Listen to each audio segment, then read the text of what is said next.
Ciao, oggi andrò a provare questo prodotto che ho acquistato su Amazon, è il trattamento per stirare i capelli alla cheratina.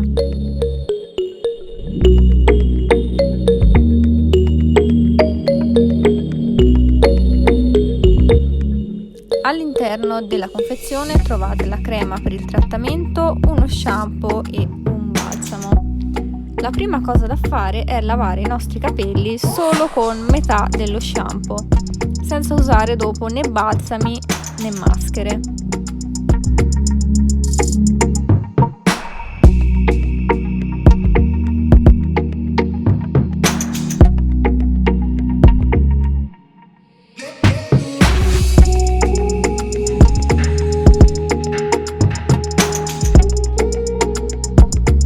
Dopodiché asciugate i capelli con phon e spazzola. Per fare tutto questo trattamento ci vorrà tanta pazienza e tantissimo tempo, quindi preparatevi.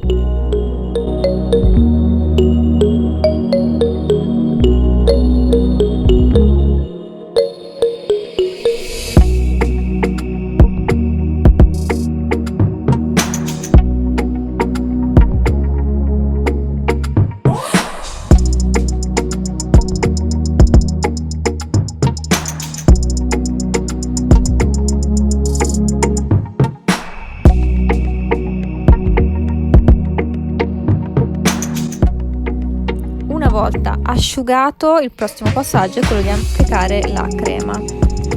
Bisogna usare i guanti e ciocca per ciocca applicare la crema stando a 1-2 cm dalla radice.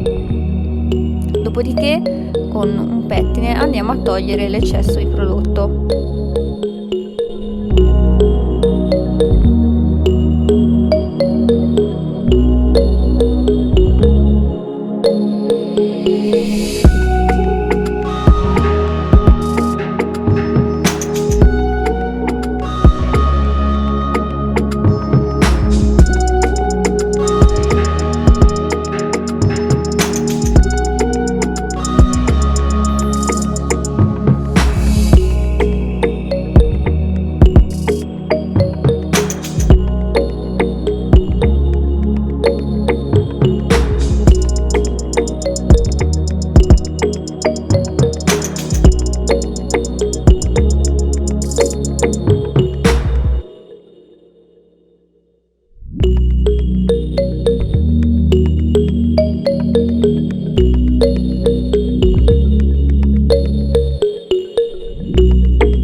Applicare, lasciamo in posa 15 minuti, dopodiché iniziamo ad asciugare i capelli, ma mi raccomando senza risciacquare il prodotto che abbiamo applicato, e ci vorrà veramente tantissima pazienza per asciugarli perché il prodotto è molto denso e appiccicoso, quindi emana anche un cattivo odore e sarà molto difficile asciugare i capelli. Ci vorrà tanta pazienza e con la spazzola vi consiglio di utilizzarne una a denti larghi per evitare di strappare o sottoporre i capelli a uno stress troppo elevato.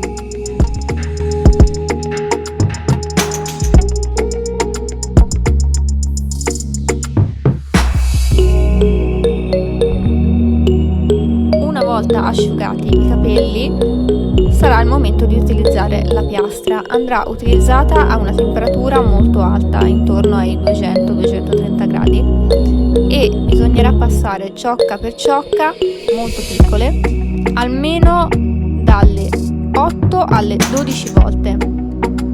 Tutto questo per ogni singola ciocca.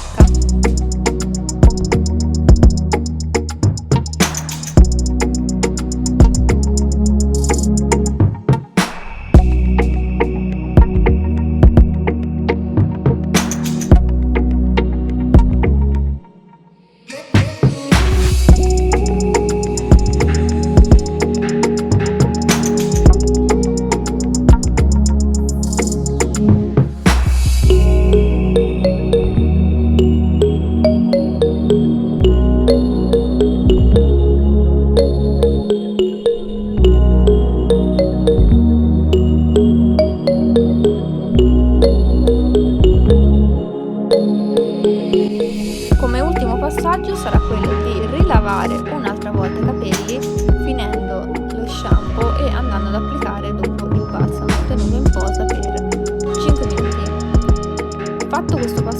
quando andrete ad asciugare i capelli, il risultato che dovrete avere è quello di capelli super lisci solo con l'utilizzo del phon. Per quanto mi riguarda ha funzionato abbastanza. Il mio problema non erano tanto i capelli mossi quanto il volume eccessivo perché troppo crespi, e direi che ha funzionato abbastanza. Il risultato dura per circa 12 settimane e si può fare anche sui capelli secchi. Mio consiglio però, se sono troppo rovinati, meglio evitare perché tende a seccare leggermente le punte.